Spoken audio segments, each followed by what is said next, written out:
নমস্কার বন্ধুরা, রিঙ্কু রান্নাবান্না থেকে বলছি। তোমরা সবাই কেমন আছো? আশা করি ভালো আছো। আমিও ভালো আছি।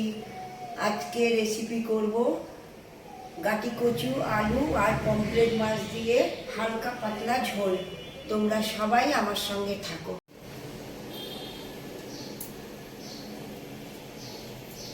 ওদিক দিয়ে দেবো না, এটা দিয়ে দেবো।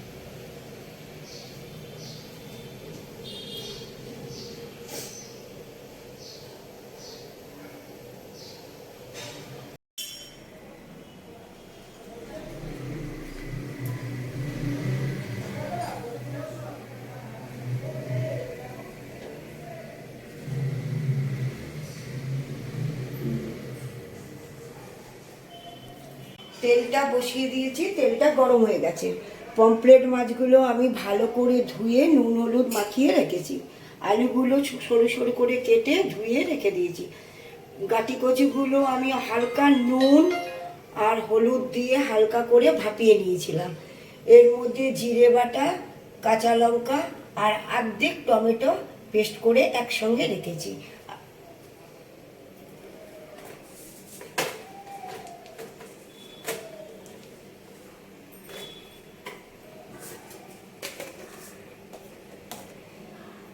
এইবারে মাছগুলো দিয়ে দিচ্ছি।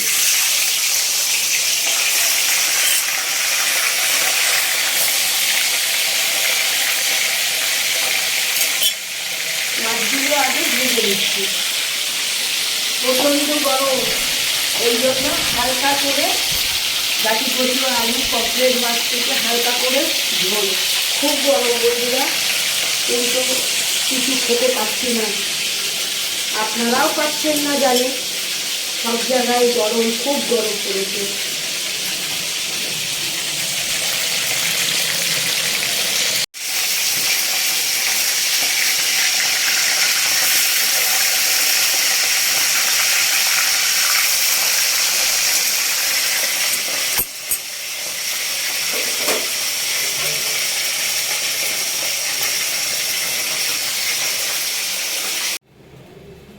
বাকি মাছটা ভেজে নিই।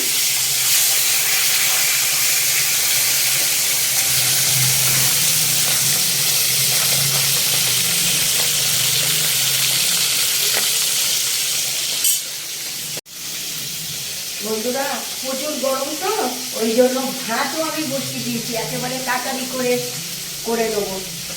গরমে রান্নাঘরে একদম থাকা যাচ্ছে না। কতক্ষণে স্নান করে কাজ করে একদম ঘরে একদম এসিতে ঢুকে যাবো বন্ধুরা। তোমরা সবাই তাই করো বন্ধুরা, খুব গরম।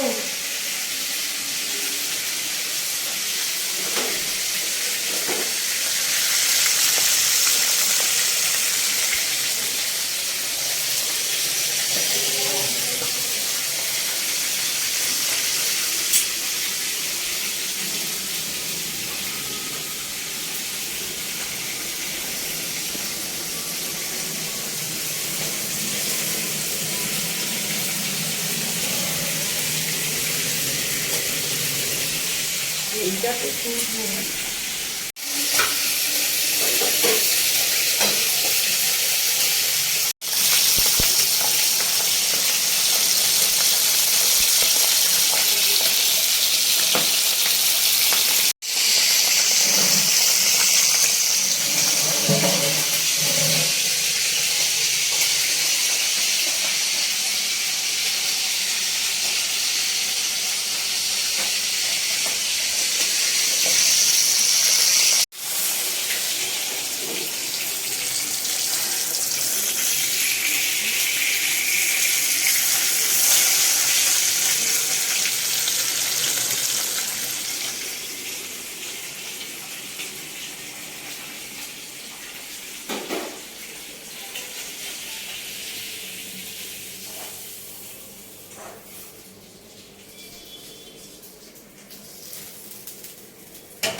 গুলো ভাজা হয়ে গেছে, মা এই তেলেতেই কালো জিরে ফোড়ন দিয়ে দিচ্ছি। কেটে রাখা আলুগুলো ভেজে নেব। এর মধ্যে না বেগুনও দেয়, আমার অ্যালার্জি তো বন্ধুরা, ওই জন্য আমি বেগুনটা দিলাম না।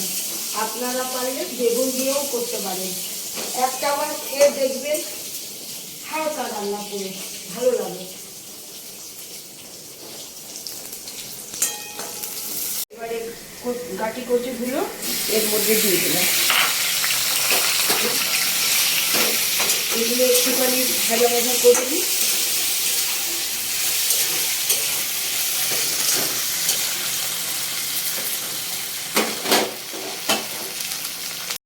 হলুদ গুঁড়ো,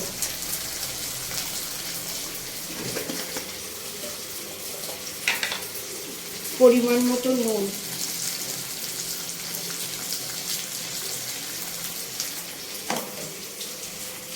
বেটে রাখা মশলাটা,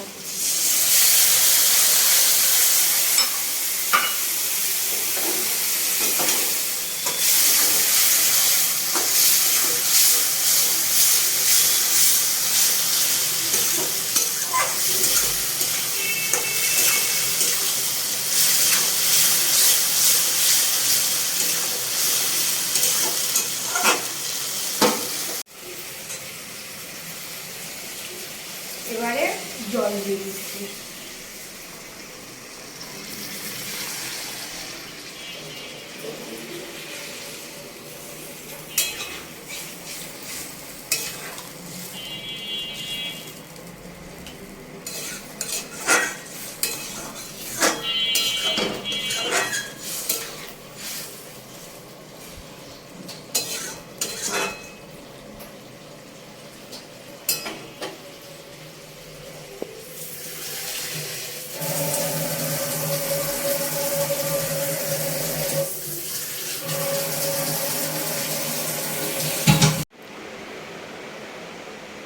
ভাজা মাছটা এর মধ্যে দিয়ে দিচ্ছি।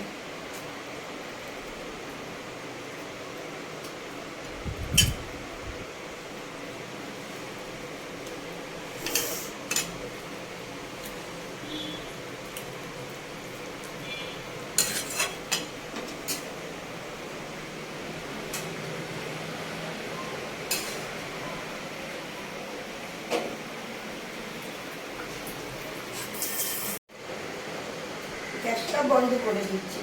তরকারিটা পুরো রেডি।